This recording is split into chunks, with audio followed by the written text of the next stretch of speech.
Hello বন্ধুরা, welcome to my mini blog. আজকে আমি আমার ভিডিওতে পন্ডসের ল্যাক্টোক্যালামাইনের এবং মিনিস্টার কিছু প্রোডাক্ট নিয়ে আজকে আমি আলোচনা করব। আমি আমার এক্সপিরিয়েন্স এখানে শেয়ার করব। আমার যেহেতু অয়েলি কম্বিনেশন স্কিন, তাই জন্য আমি ছোট একটা পন্ডসের ক্রিম আগে ইউজ করেছিলাম, দেখেছিলাম যে আমার জন্য স্যুট করেছে কি করেনি।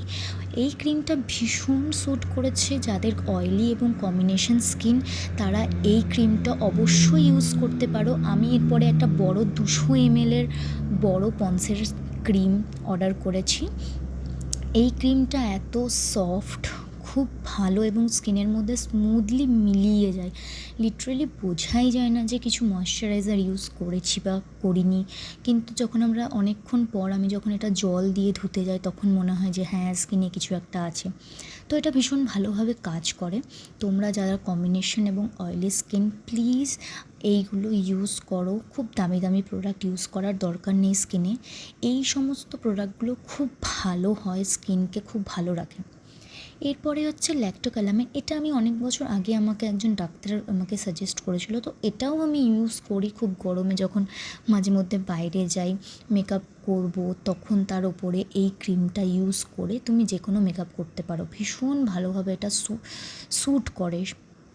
এবং এটারও আমি একটা ছোটো প্যাক কিনেছিলাম, এরপরে আমি এটার একটা বড় প্যাক কিনেছিলাম।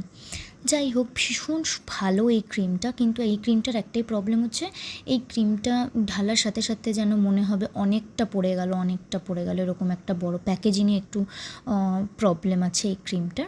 কিন্তু এই ক্রিমটা ভীষণ ভালো, এটাও ভীষণভাবে স্কিনের মধ্যে চলে আসে এবং এটাতেও সেম মনে হয় না যে খুব একটা হেভি কিছু ক্রিম লাগিয়েছি বা কিছু। যাদের অয়েলি এবং কম্বিনেশন স্কিন, তারা স্কিনের মধ্যে কিছু লাগালেই মনে হবে যেন খুব ভারী লাগছে, বাবারে কত কিছু লাগিয়ে নিয়েছে। এটা জাস্ট একটা ক্রিম, তুমি ইউজ করো, সানস্ক্রিন লাগাও এবং বেরিয়ে যাও।